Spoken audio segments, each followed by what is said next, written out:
Then a great resource, if you're a Texas lawyer and you are not a member of the Texas Family Law section, so this is the big bar, Texas Family Law section, you should join.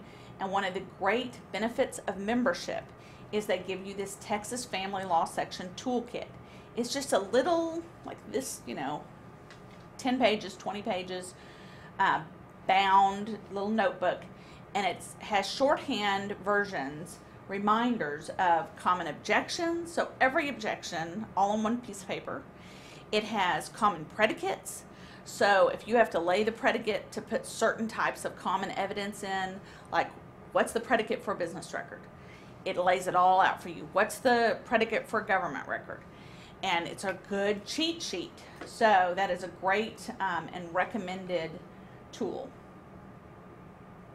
Then you're going to have a notebook. We talked about that for each professional attending the hearing. And then you're going to have your red rope, which is going to hold all your exhibits and your pleadings with the matching coded numbers that we talked about. Okay, so our next category is exhibits. This is a great template to help you in planning your hearing.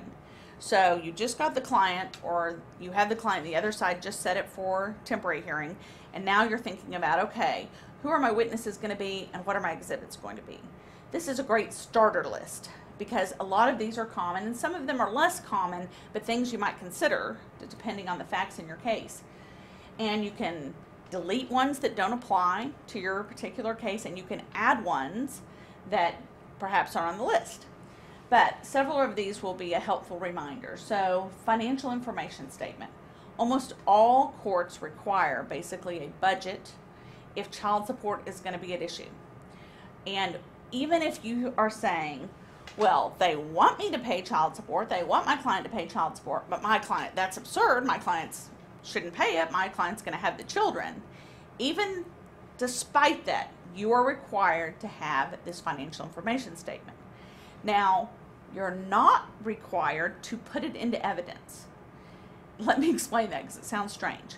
You're required to bring it, but depending on how things go, you may never actually submit it to the court, but you have to have it with you. So, I always prepare it and have it with me. I don't necessarily take time to put it into evidence if I am thinking that's ridiculous, my client's never going to pay child support. I don't necessarily put it in evidence. But what could happen is the other side, because they know the rule that you're supposed to have it, may ask my client, where's your financial information statement? So I'm going to have it ready.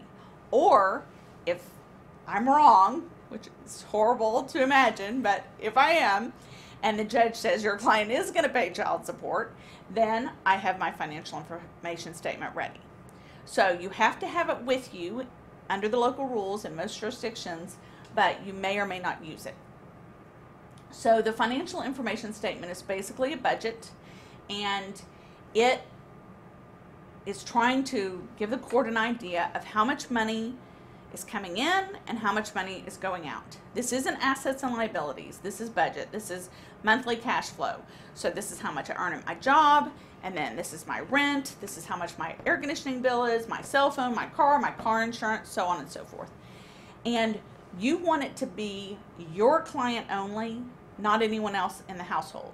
So if this is a divorce situation, you're not doing husband and wife because now they're separating, right? That's the point, is we're getting divorced. You're going to do your client only. Now you have to think through what's the situation. If they're fighting about who's going to be in the house, do you do the budget as if you're in the house? Do you do the budget as if you're out of the house? So you have to think about those things.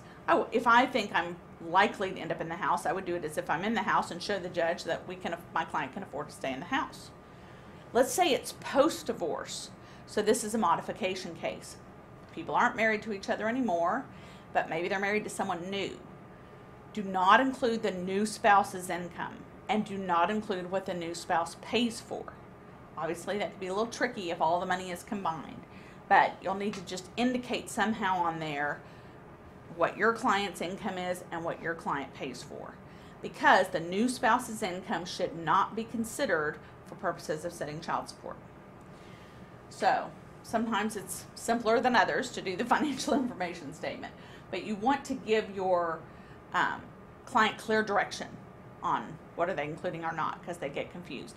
And always, always, always, always, when you get it, review it very carefully and make sure you understand it and that it makes sense, and don't just take your client's version and go. Because once you have an experience where the opposing side crosses them and you realize it either makes no sense because they left something out, or they weren't approaching it correctly, or they have some horrible number on there or no number on there for something that needs to be on there, then you realize, oh, I wish I'd spent a little more time on that. So you definitely want to focus on it. And if it's going to be something like, oh, I need $10,000 a month to shop at Neiman's, the judge probably isn't going to like that. So you might have to have a conversation with your client about what is appropriate in their budget. So this has many steps in it for draft it, give it to the lawyer, have the lawyer approve it, have the client approve it. And the best practice is to have your client approve everything before it goes out of your office. And that's a good practice for two reasons. One, you're heavily communicating with your client, and that makes the client, it keeps the client involved. It makes sure you're not going down some path that the client doesn't want you to go down. And the client is consenting at every step, so there's nothing crazy happening. They're not surprised when they get to the hearing and, oh, we're asking for that, I didn't even know. And it will lessen complaints. So these are people going through a hard time, and it's really good people, not at their best.